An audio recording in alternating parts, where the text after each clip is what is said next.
En Cataluña, el presidente de la Generalidad, con olvido de todos los deberes que le impone su cargo, su honor y su responsabilidad, se ha permitido proclamar el Estat català.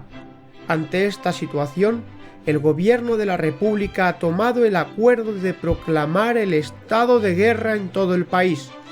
Al hacerlo público, el Gobierno declara que ha esperado hasta agotar todos los medios que la ley pone en sus manos, sin humillación ni quebranto de su autoridad. En las horas de la paz no escatimó transigencia. Declarado el estado de guerra, aplicará sin debilidad ni crueldad, pero enérgicamente, la ley marcial.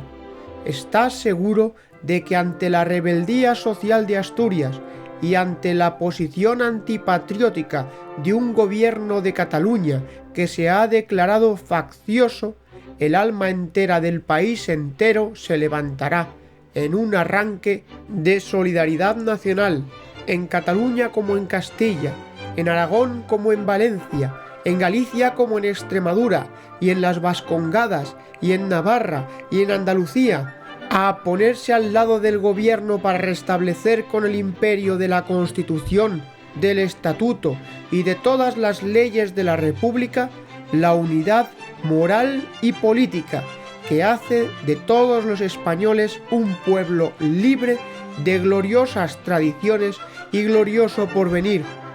Todos los españoles sentirán en el rostro el sonrojo de la locura que han cometido unos cuantos. El gobierno les pide que no den asilo en su corazón a ningún sentimiento de odio contra pueblo alguno de nuestra patria. El patriotismo de Cataluña sabrá imponerse allí mismo a la locura separatista y sabrá conservar las libertades que le ha reconocido la República bajo un gobierno que sea leal a la Constitución. En Madrid, como en todas partes, una exaltación de la ciudadanía nos acompaña. Pablito Iglesias, ahora vas y lo tuiteas.